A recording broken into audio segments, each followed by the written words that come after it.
Well, I'm hearing that. Okay, great. Okay, so just a reminder about loading reading responses. You need to do that before 10:25, load it into Blackboard. If you are having problems for whatever reason, you can go ahead and email that reading response to your D group leader, and then they can upload it onto Safe Assign for you. But you need to email it before 10:25. So if we get that email afterwards, then it will be late. So, and another reminder, do not use Safari or Chrome, use Firefox. That's the one to use. Otherwise, Blackboard has changed. Okay. So today we are launching into our first unit. And we like to start units, or every once in a while have what we call a zeitgeist lecture. Let me explain what that is. A zeitgeist can be translated literally spirit of the times. The German word, it has been used a lot. It's just called the spirit of the times. But what we mean by that is that it's the political, social, cultural, and intellectual ethos of a historical place. And that's on your outline, correct? So when we talk about a zeitgeist, we're trying to get at, well, what is the cultural context that we're talking about here? Now, what the term gets at is this question. When we study history, the question is, can be summarized as individuals versus movements. And it gets at this idea of what actually shapes history. Is history made by individuals, or is history made by movements that make individuals who they are? So what drives the course of history? Are they individuals, or kind of this larger cultural momentum? And one way to talk about that is to think about Time's Man of the Year. Time's Man of the Year in 1939 is Adolf Hitler. Now, one could say that the course of the 20th century was changed by this individual, that this individual shaped history. But the other side of that coin is to say that, well, the dynamics in the Weimar Republic in Germany in the 30s actually created Hitler. That if Hitler had been and grown up and had developed in his early youth and young adulthood in a different time and in a different place, he would not have been the same. So it's not that it was actually a movement, it was a cultural context that made this individual. And yes, of course, his decisions did also shape human history. But this is a complicated question. And now, to be sure, historians hate the idea of a zeitgeist because it is very totalizing and reductive. It makes everything sound like it's totally homogeneous. And that's clearly not the case. In any context, in any kind of place, you're going to have a lot of variation within that culture, that time and place. But we're using this term to get at this larger context in this class because we focus throughout the course on individuals, and individuals who made significant contributions to the history of the Western rationalist tradition. But we don't want to lose sight of the fact that those individuals came out of very specific contexts that shaped who they were and how they were doing their intellectual activity. And so we start these units with these lectures to give you a sense of what was going on around these thinkers to help you better understand what their contribution is and where it came from. So the first, we're going to start off in Greece, of course, with Plato and Aristotle. And I want to get to the idea of what is the zeitgeist around of Greece in this time period. But before we get to that, it's important, I want to use another group of people and another way of thinking in contrast. So it is Egypt, and just to remind us about the context of where Egypt is, it is across the Mediterranean Sea from Greece, so there was quite a lot of contact between Greece and Egypt. But it is it's in the northern part of Africa. And it continues to be a very important part of what's happening in our own time. So in Egypt, in this particular period, we're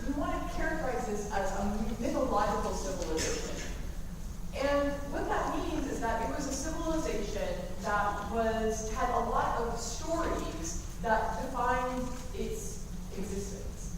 And so a definition of a myth is it's a story that explains the unknown in terms of the known. It's a story that explains the unknown in terms of the known. So what was unknown? Well, unknown is why nature operates the way it does. Where did we come from? Why does the sun rise every morning and set every night? Why does the Nile River overflow its banks every year? Why does nature operate the way it does? That was the unknown. And what was known? Well, what was known was human things, like human interests, human actions, human desires. Eating, sleeping, childbirth. And those are all things that were known. They were known experiences. And so stories help connect what we know about things like eating and sleeping and childbirth to things, and they use those things to explain the unknown. So just to give you a couple of examples of this, the first is the goddess Muse. Looks like that. And the Muse was the goddess that was responsible for the sun rising and setting every day. So in the morning, she would give birth to the sun, and in the evening, she would consume the sun, she would eat the sun. And so during the night, it would be passing through her body. And the reason that the sky is red, both in the morning and in the evening when it sets, is because of the blood that's involved in both of those bodily experiences.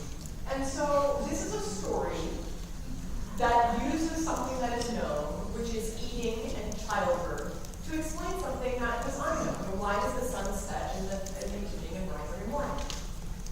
Another example of this is the story of Isis and Osiris. Isis and Osiris were in love, but Set went and killed Osiris. And so Isis was terribly grieved by the death of her lover. And so she cried and cried and cried and cried. And that is the reason why the Nile overflows its banks every year. It is because of the tears that she is shedding for Osiris. But of course, when she's comforted, then she stops crying and the water recedes again back into its normal, the normal banks of the river. Again, this is a story that explains something that's unknown. Why the banks of the Nile overflow their rivers every year, using a story as something that is known, idea of love and death. Now, one of the questions could be is, do we have myths today? Do we have stories that explain things for us today? Now, we could talk about the Mythbusters as being a place where we see myths in our culture, but this isn't exactly what we're talking about, because the Mythbusters are all about using reason to separate what is fact from fiction. What we're really talking about here is stories that are operative in helping us understand the way things happen. So one myth could be the idea of the rags to riches, the idea that anyone, no matter their background, can rise up into the upper echelons of society. That rags to riches story, something like the story of Bill Gates. But there's hundreds of these, and we use these to explain that through hard work and determination and creativity, someone can rise above and succeed against all odds. Right? So that could be a myth. Another myth could be that you could always pull up your stakes and move to someplace new. That idea that there's this idea of fresh starts. Well, to some extent, that's rooted in reality, but there's another way that explains this idea of wanting to move on, wanting a fresh start. It does explain things. So, now this idea of a mythological civilization or a mythological culture gets at ideas about epistemology. And there are really two epistemologies at work most prominently in this kind of thing. One is intuitionism. It's an insight. Someone has an insight, like, oh yeah, well, the sun setting and the sun rising is like childbirth. It's like the horizon is eating the sun. So somebody has an insight about this. Now, it's not universal, so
poetry.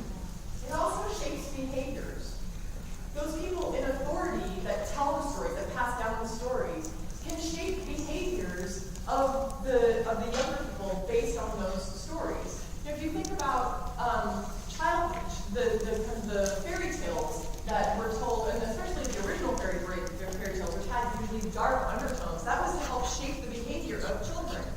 Or if you think about the Isis and Osiris story, well, as it turns out, the Egyptian culture had rituals that they would do to remind Isis of her loss, so that she would cry. Because it's important for the banks of the Nile to overflow every year, because that's how that earth would become arable. You could actually grow things. And then they would do more rituals to comfort her so that she would stop crying, because that too was important. They would need the waters to go back into the kind of the normal path in order for them to actually use that soil to grow their crops. So it shapes behavior. Actually, rituals come out of these stories. So there are, of course, problems with mythological thinking as well. It's very specific to certain groups. And so it inhibits cross-cultural dialogue. And the cultures we're talking about could be very, very small, like one group of people over another group of people, or it can be very, very large, like Egypt and Greece. I mean, it inhibits cross-cultural dialogue. And that then can actually lead to conflicts between groups. The fairy tale brings you milk duds. The fairy only ever gives me celery. This idea of, that when you start comparing notes about the stories that happen in your household and the stories that happen in somebody else's household, all of a sudden there's going to be conflicts involved, right? Especially when the person who's only getting celery goes to their mom and says, hey, the tooth fairy actually needs my friend. What's going on here? So it can be a conflict. Now, the other problem with mythological thinking is that it is essentially authoritarian, which means that people have to take someone else's word for it. They don't go and they can't make these observations. They can't verify this knowledge because they're accepting the story that's being passed down to them. And sometimes this structure can be oppressive, where those people in authority are actually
presents much earlier in December.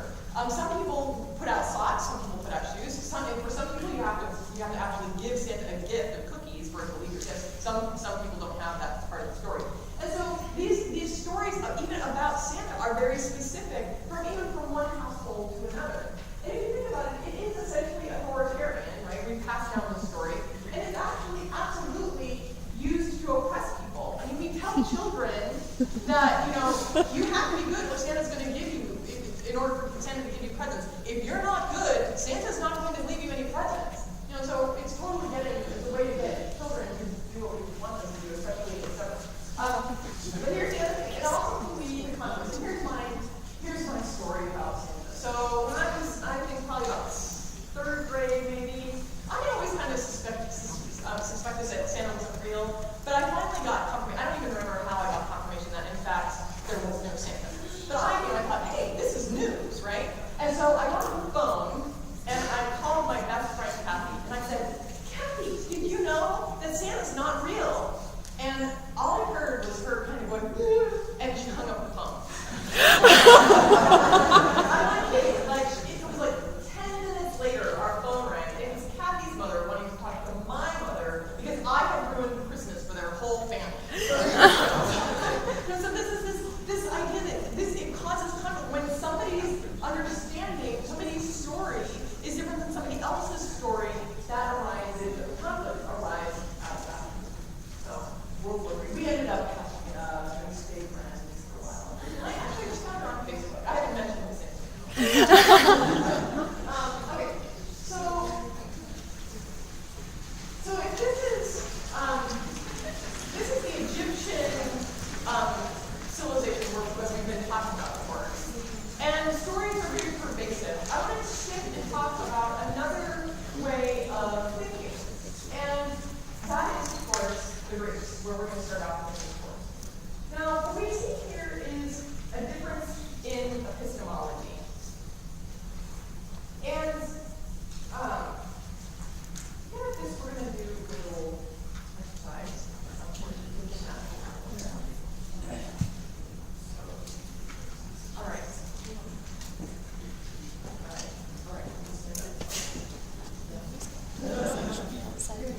What's her name? Okay, so Jesse's a Greek. Okay.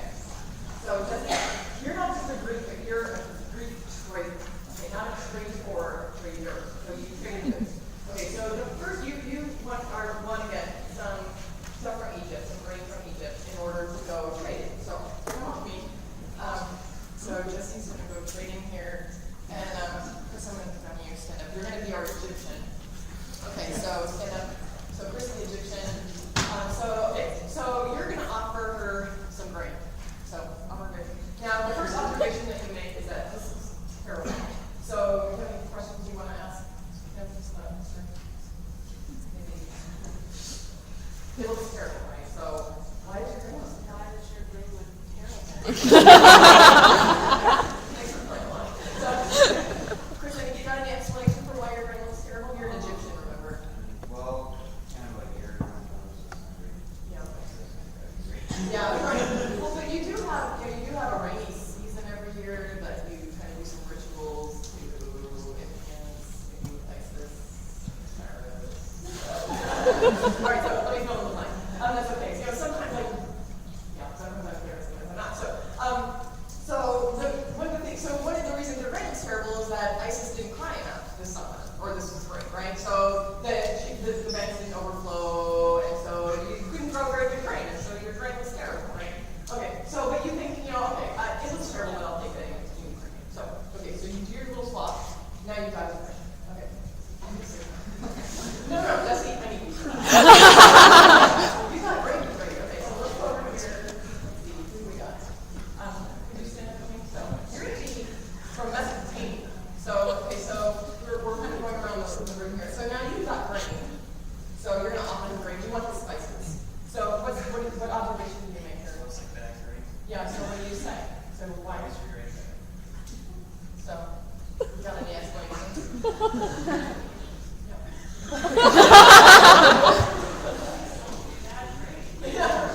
And what was his explanation? It makes it blood because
this thing that nobody else, or that other people are using stories to explain.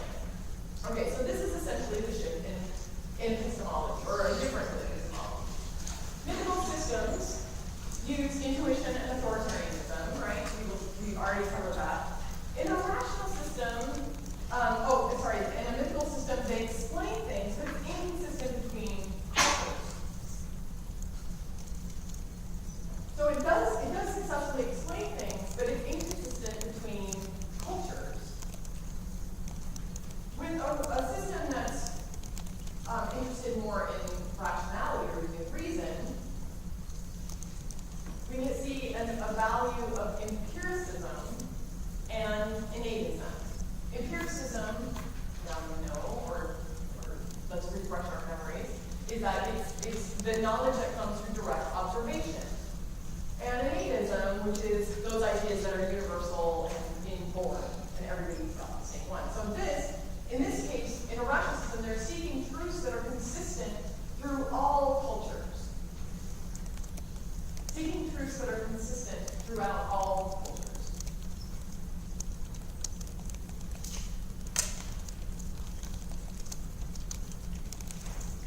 So, as you can anticipate, this is the culture in which Plato and Aristotle are thinking. Now, Greek culture was also clearly a culture that was steeped in stories. Lots and lots of really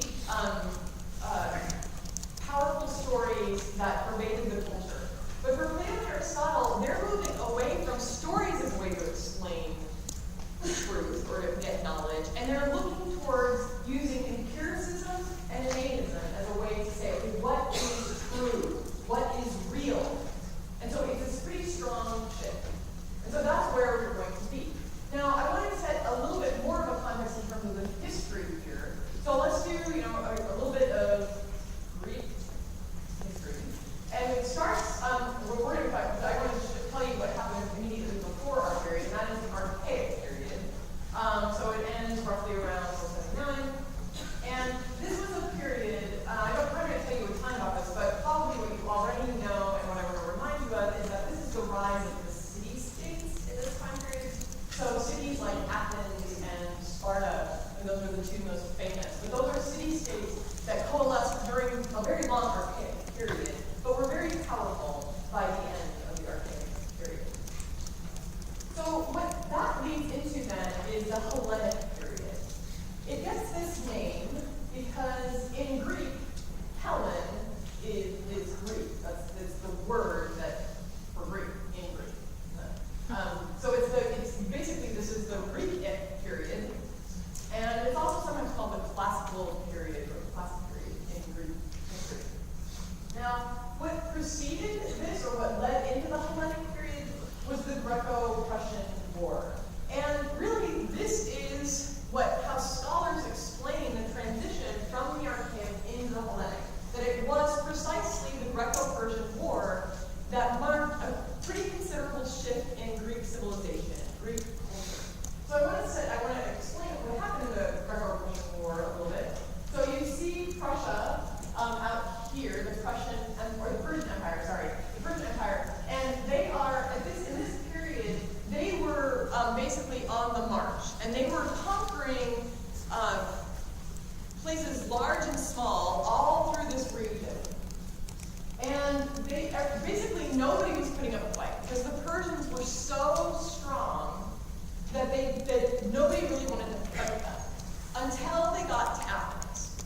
The Athenians said, no, we're going to fight you. We're not just going to lay down our weapons and let you overrun us. We're going to fight you.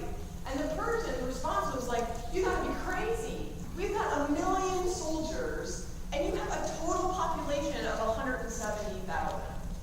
You have a chance. But the Athenians said, no, we're going to fight you.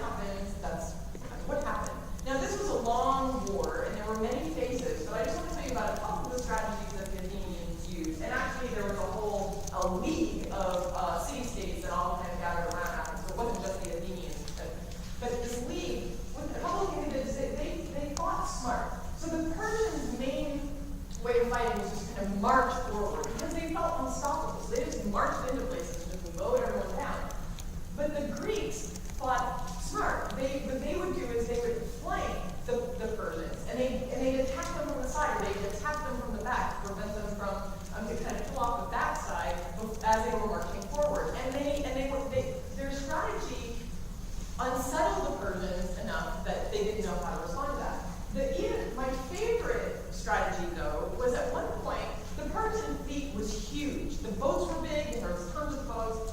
The Greeks didn't really have military vessels, but they had a lot of boats. Because, just look at Greece, and there's half water, right? So they had lots of boats. So what they did was they lured the Persian fleet into this area back in here, all these tiny little straits and passageways. The Persian fleet got in there, and they couldn't even move around, much less fight. And so at that point, the Greek vessels swarmed these bigger Persian vessels and just annihilated them. And so again, they weren't bigger, but they fought better and they fought smarter. And that's kind of the point. They were smarter. They used their brains instead of just kind of marching forward and doing what kind of the war tactic that the Persians expected them to use. They surprised them. And that's what gave them the victory. And in fact, they did win. And this was big. This completely changed Greek self-identity. The fact that they had beat the Persians. This would be as if like the Whitworth football team would go against Florida State and win. Or better, the Seahawks and win. Oh my gosh. That would be huge for our identity, right? Whitworth identity, not just the identity of the football players, but our whole university, we would change because we would say, hey, wait a minute, we beat the Seahawks, we outfought them. I mean, yeah, they might be bigger, or they might be stronger, there was just more of them, but maybe not more on the field, you get the idea. But we played smarter than them. And that's what happened with the Greeks. They were like, we did it because we thought about what we were doing. We outsmarted them. And so what happened with this is that, again, it completely changed Hellenic identity. How they viewed this was that this was a triumph of reason over the barbarians. The Persians, they cast into this role of complete barbarians. Now, of course, that's not true. I mean, the Persians were not barbarians. But in the Greek mind, that's how they cast them. That's how they characterized them, as these evil barbarians that were coming in from the east. And so and it was as if to say, that reason, civilization, triumphed over barbarism, these barbarians. And the net effect of that is that to think we are the civilized ones. And so there was quite a bit of uplift here, where of saying everybody else is lowly and kind of and is barbaric, but we are civilized, we are thinkers, and that kind of shift in identity had a pretty tremendous effect on on Greek life, but also on art and architecture, and over the philosophical tradition that followed. So what I want to talk about next is the Hellenic values, but I want you first to stand up and take a stretch.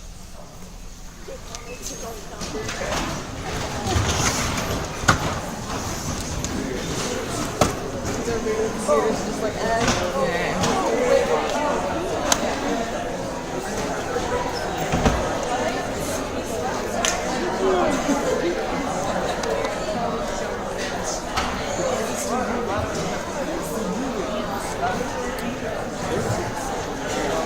I'm so ready for Supernatural to come back.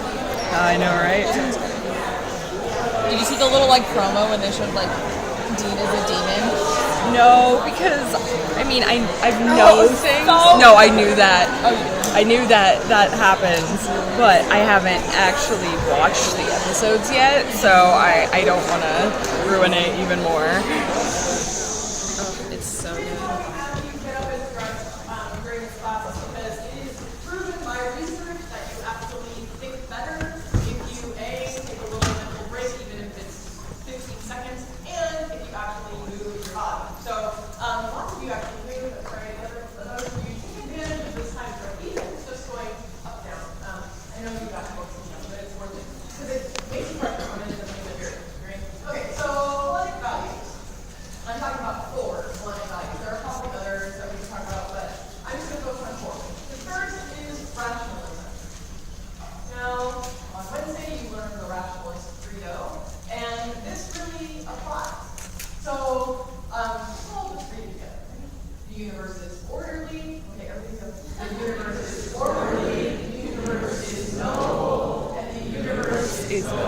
Best by human reason.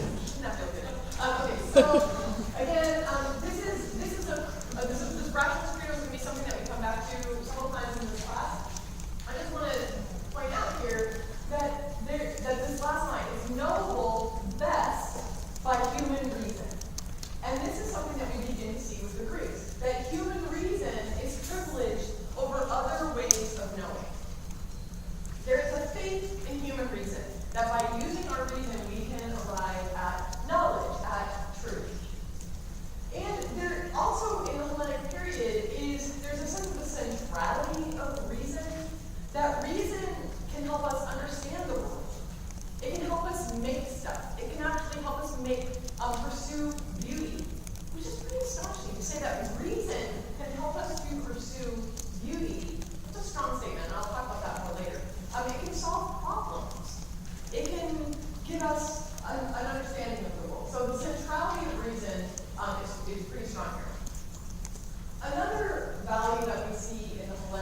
measure of all things. So the natural world is not the starting point, is not the reference point, as it would be for scientists. It's not the natural world. It's also not stories about the gods, which would be the starting point for a mythological system. No, it's humanity. We look to humanity to start pursuing knowledge. That we are interested in human desires, the human psyche, the human body, the human mind. That it's the human that is the reference point.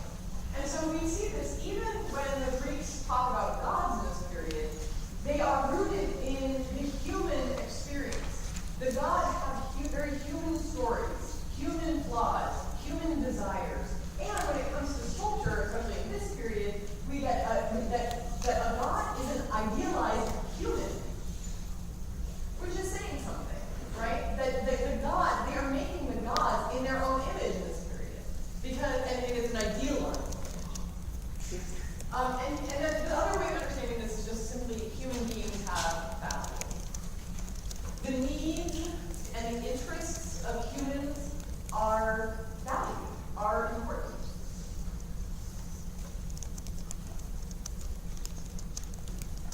So that's humanism. Another value is classicism. And a basic understanding of classicism is just the adherence to classical ideals, to aesthetic ideals. So an adherence to aesthetic ideals. Now, what are aesthetic ideals? Well, in this case, they are very specific. So in a sculpture like this, we see evidence of it in a building like this. So the ideals that we see in the Hellenic period are things like order, proportion, balance, decorum, these are the ideals. So when they go to, say, sculpt a human figure, this is what they're thinking about. They're thinking about order, proportion, balance, decorum. These are the ideals that they are seeking. And really, when classicism is rooted in this period, but we see classicism kind of coming up again and again and again in Western civilization on way into the future. And in fact, if you look at our own Capitol building, this is called a neoclassical architectural style. That is because it is using the same kind of aesthetic ideals from the Greek classical period in the 19th and 20th century. So that's why we get a building like this. It's very much rooted in the classical ideals from Greece. Another value is democracy, and this one is pretty straightforward. That individuals have value.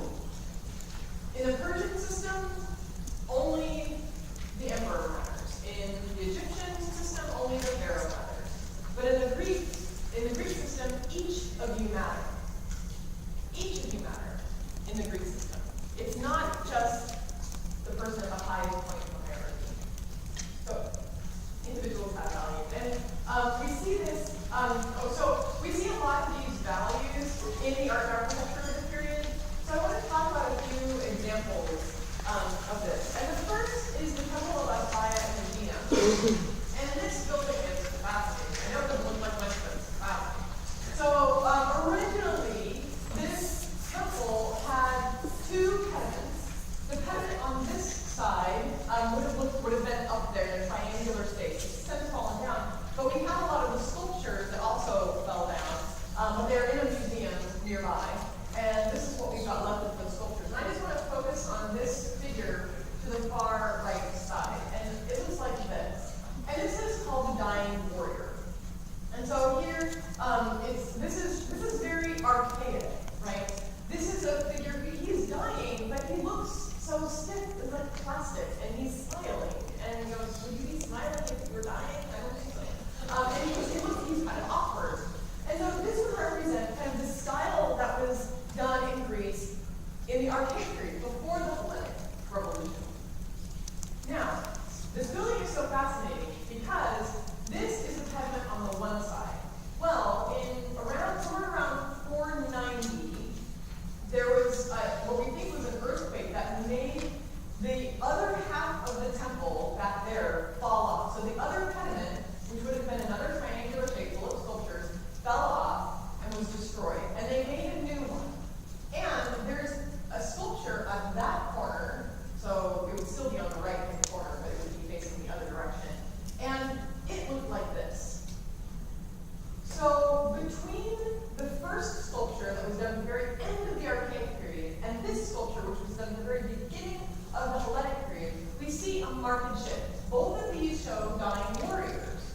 But in the first case, he's stiff, he's smiling, it just feels really awkward. In the second one, we begin to see a different approach. And we see these Hellenic values beginning to push out a little bit. It's just the beginning, but we're beginning to see these things. So first of all, humanism. That this individual actually shows some evidence of people interested in humanity. First of all, his body is a lot more naturalistic. You actually see real muscles, real tendons in his arms and legs. I'm not sure maybe the lighting is not real great here. But even if you just see right around in his arm, there's an interest in actually depicting the real human body. But then his emotion, he actually looks like he's following, not just, position in an awkward way dying. It actually looks like he could be falling, having suffered a wound. So clearly some humanism here. There's also some classicism beginning to emerge. Even though he's falling, his body is in a, if you measure the various parts of his body, he's in a better, he exhibits more proportion. He's still got a sense of stability, even though he's falling. There's a sense of stability in his whole figure. And also, before we get to classicism, remember the other aesthetic ideal is decorum? Well, if you look at his face, he's dying, but there's a sense of stoicism. He's not emotional. He's kind of containing it. So it at least is it's kind of an expression, unlike the smile up above. But he's still maintaining his composure. He's still exhibiting decorum. And then, of course, democracy. Now, this is a little bit harder to see, but before this period, when they showed a dying warrior, it was not specific. It was just like, oh, we've got a bunch of people, we've got a bunch of warriors, they happen to die in battle sometimes. Let's just put a token up there just to represent all the dying warriors out there. But in the second one, what we're beginning to see is some kind of individualization of the face. So this is not just kind of your generic warrior that is dying. It's almost like you could actually recognize this person if you pass them on the street. That this is somebody that this individual person has given up his life for the good of the state or the good of the whole. So there's a sense that this individual matters. He's given his life for a bigger cause. So again, this is just the beginning, but we're seeing it in this sculpture. Now we also see it in a sculpture like this one, which is this is only 30 years later, but we have a pretty marked shift here. And we see more Hellenic values in this sculpture. So, rationalism. Okay, get this. This sculpture was designed by a sculptor named Whitworth.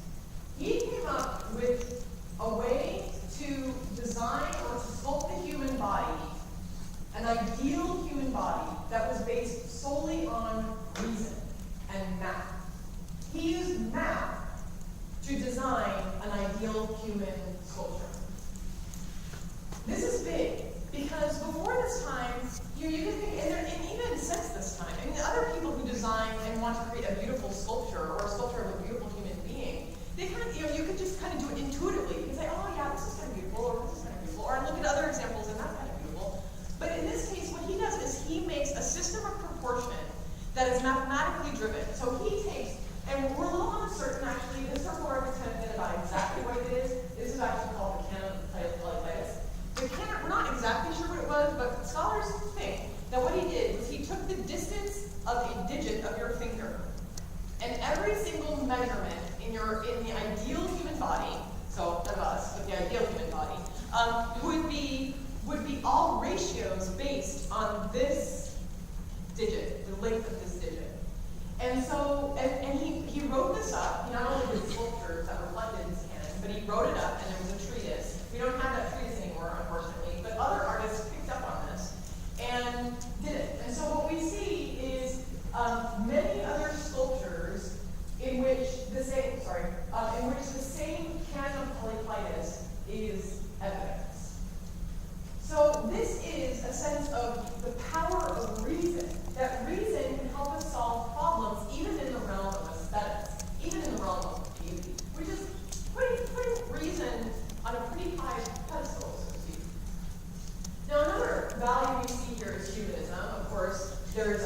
there's a decided interest in the human body here and depicting it as an idealized human body. That's pretty clear.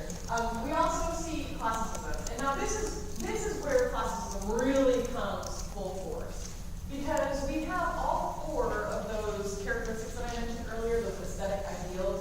We have a sense of order, because this was done with a sense of that canon of polyphysis. So this body is very ordered. All the measurements are precise, very ordered. It has balance. So there's a sense that even though his weight is on one leg, there's a sense of very clear balance, proportion, of course, is there, and decorum. His facial expression, it's very human, but it's not emotional. There's a sense of stoicism on here. He's exhibiting that proper sense of decorum. And then democracy. I'm not sure how much we see democracy here specifically, but he is individualized. He's kind of so idealized, it's hard to imagine with just a regular guy who passed on the street. But there is a sense of the individual is important here.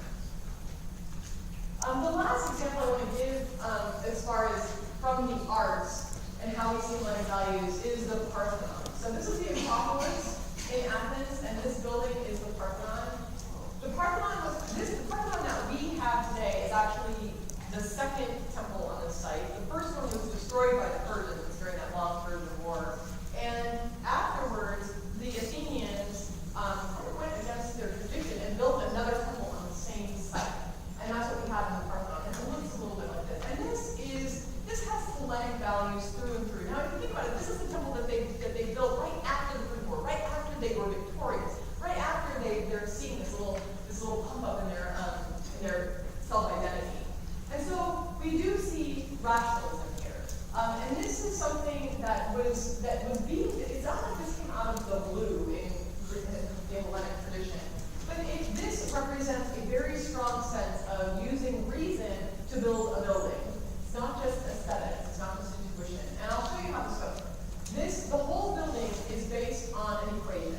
X equals 2y plus 1. Okay, so throughout we see the same thing. So on the columns on the one side versus the columns on the end, so there's 8 columns on the end. So if you times that by 2 plus 1, you should get 17, and there's 17 columns on either side. Then it's a little bit harder to measure, but the distance of the side, and this is the stylobite, this is the platform. It follows the same equation. Same is the distance of the interstella. It has the same proportions. And even the distance between the center of any 2 columns is in the same proportion to the width of that column, the diameter of that column. So this equation is used over and over and over again throughout the temple. Now, that's not the end of the story, though. This is where this building is pretty interesting, is that there is also a clear sense of humanism in this building. Because they could have made this building mathematically precise, and it would be completely rational. But instead, what they did is they made a couple of slight variations, and I want to show you a couple of them. So the first is that the stylobite is not exactly flat. There is a very slight bow in that, so it gets a little higher in the center.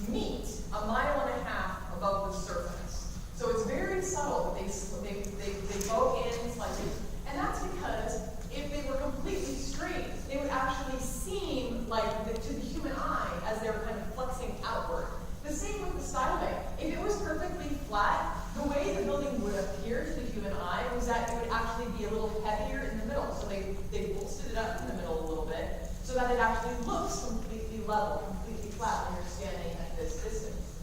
The other thing they did was just these little things like these two columns are slightly more, or slightly closer than these buildings, and that's because if they were actually equally spaced, it would look like they were too far out. So again, to the human eye, it looks harmonious, it looks even. And so throughout this building, they're making these subtle variations that look like they're going against perfection, mathematical perfection. But what they're doing, notice in each of those cases, they're adjusting it so that to the human eye, it looks perfect. To the human eye, it looks harmonious. Because humans are more important. If they were building this building just for the gods, they would have made it mathematically perfect. Everything would be completely straight, completely level, and so forth. But they weren't making it for the gods, they were making it for human beings. They wanted human beings to see this as harmonious and beautiful.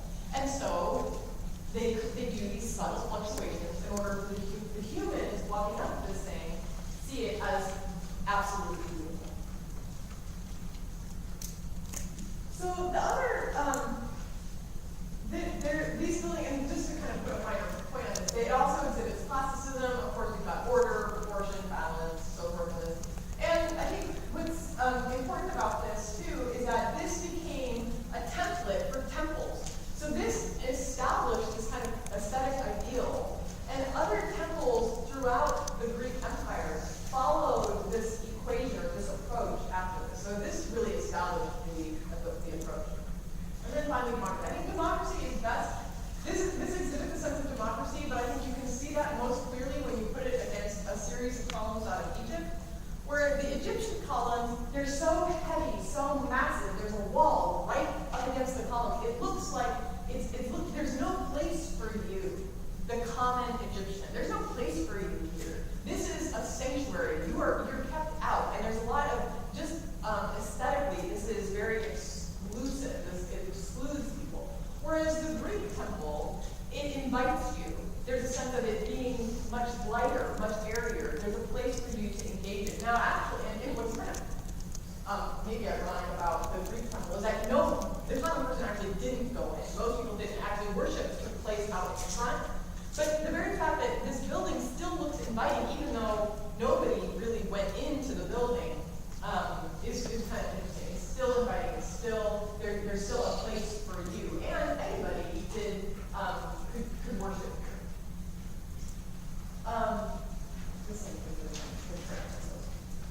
One last tag on this, and this, the methodies, a couple methodies, and there are these little panels that were stuck, actually they're not little, they're huge, but they look little on the facade. But they are in between those striped areas all across the facade. And they're panels that depict a story. It's the lapis and the centaurs. And the story goes that the centaurs were having a wedding party, and the lapis were having a wedding party, and the centaurs came, got drunk, and stole the bride and wreaked havoc. And the lapis said, no, you're not going to mess with our wedding party, and fought back. And there was this battle between the lapis and the centaurs at this wedding feast. And what is interesting about this is that the Greeks associated themselves with the lapis and associated with Persians to the barbarians to the centaurs. And so on the facade, they're telling the story of a conflict between reason, civilization, and barbarism. And that is the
this is in the right-hand column.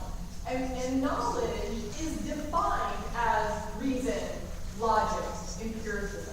That is what defines knowledge. So here's the thing. What about the other half of the screen here? What about knowledge that is story, or knowledge that is intuition? Where do they fall? How do they factor in? And really, the question here is, are they considered knowledge at all? And in the rationalist tradition, this is the marginalized view, that story and intuition don't really have a place, don't really have very much value in terms of not what knowledge actually is. Now, we're going to encounter exceptions to that in this class. People who actually say, no, intuition is valuable, or people who say, no, there are authorities that are important.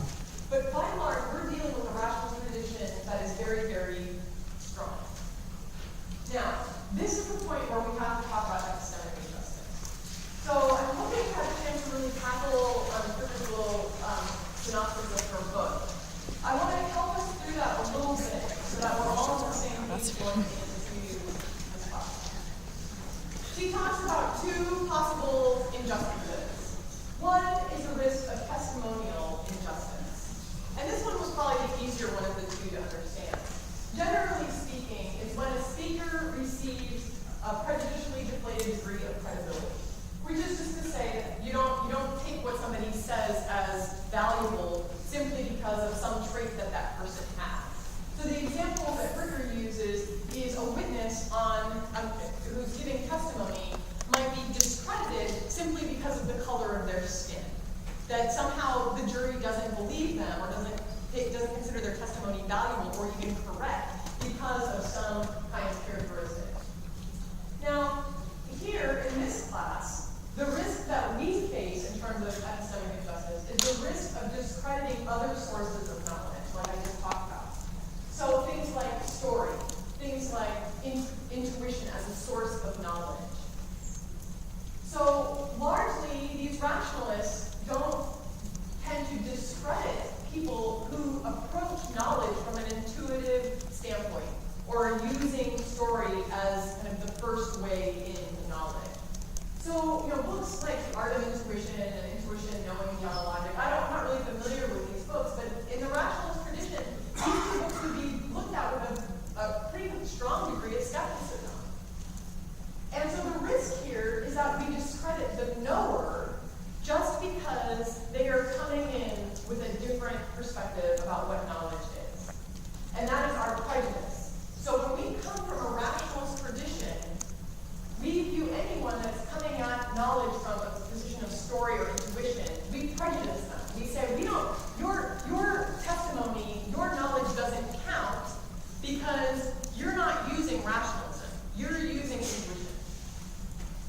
So that's one possible injustice. The other one that she talked about is the risk of hermeneutical injustice. And I think this one is much harder to understand. Generally speaking, this is when a person's ability to make sense of something is hampered by a structure of knowing that is obscuring or prejudicial.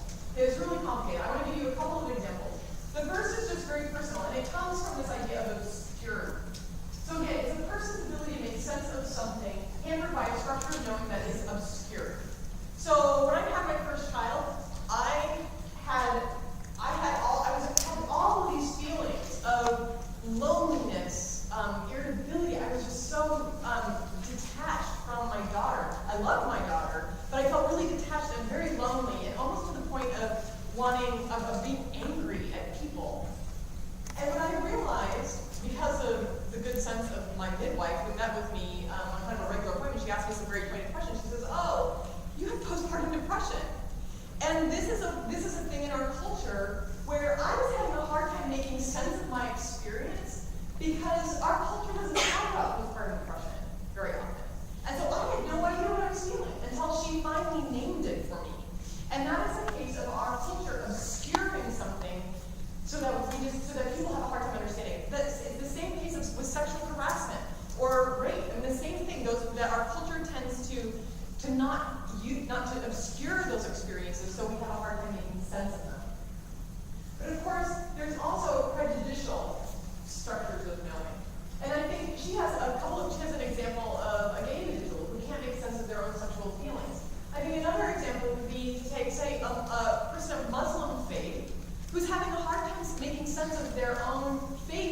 practice, their own religious practice, because they happen to be in a culture that finds Islam to be evil, or maybe evil, but even dangerous or suspicious. Like, how do you, as a person with that faith, make sense of that faith, make sense of your religious practice when you're faced with a culture that has such prejudicial understandings of that faith? Now, there's a part of hermeneutical injustice that Berger talks about. She talks about hermeneutical marginalization. And this she gets into more in the book than she does in her synopsis. But this is when there's an exclusion from the discourse in which social understanding is generated. So this is when someone is not allowed to participate in the discourse where that understanding is taking place. So it's as if you've got a group of people and we're all talking about something. Let's say the legal system. And you've got, and some people can participate in that discourse, but some people are excluded from that discourse. And that's exactly what African Americans in the United States feel about our justice system. That we have this conversation about the legal system that's here, and just because of the color of their skin, they're not allowed to participate in that conversation. And that is a hermeneutical injustice, because they are being marginalized. They're not being allowed to be in the conversation about what the legal system is in the United States. And I think it's very clear that this is where you see that happening, or you can see evidence of that happening when you have a case like Ferguson, where people started protesting because they were aware that some people were not being allowed to participate in the discourse. And so one way to be heard, one way for one's voice to be included in that discourse is to actually protest, to make a sign, to show up, and to say, wait a minute, listen to me. You don't see what's happening. Listen to my story. And so people are being shut out. And another way, I was just flabbergasted with this person, because if you watch some of the commentary on television and radio, people are actually saying that what's happening in Ferguson is not about race. Like, it's not about race. What about the situation is not about race? But what they were doing is, by saying this is not about race, was yet again excluding the black voice from engaging in the conversation. By saying it's not about race, then all of a sudden it doesn't matter about your color of your skin. And so then, guess what? It's only the same people who are talking about the legal system that have only ever been talking about the illegal system, and nothing ever changes. So the hermeneutical marginalization is really important to say, no, we need all voices at the table. If we are pursuing truth, then all voices have to be at that table. Because truth is what's important. Not any kind of external characteristic, not any kind of way of knowing. All voices need to be there. And then we can start going down this road of truth. So if we're talking about 4250 and this rationalist tradition, we risk making rationalism a defining trait of knowledge. And that's the risk that we take in this class. Is that by putting such an emphasis on rationalism, then that becomes the standard for knowledge. And we don't take into consideration other voices that maybe come with a different way of knowing. And we need to be aware of that as we go. This is a quote from the book. It wasn't included in the excerpt that you read, but Berger says, if one lives in a society or a subculture in which the mere fact of an intuitive or an emotional expressive style, so we know that intuitive or emotional expressive style means that one cannot be heard as fully rational, then one is subject to hermeneutical injustice. And that's really where we're at. Where if you come particularly with an emotional voice or an intuitive voice, then maybe you're not heard as fully rational, and that's a problem. So here's my last little note here, is that you're going to be reading Equus over the next week. In Equus, we have a voice that is marginalized. A boy who is not heard and not understood because of the perspective that he comes from. And so I want you to notice how that is handled within the context of that story, about how he is given a voice, but also how his voice is at times taken away.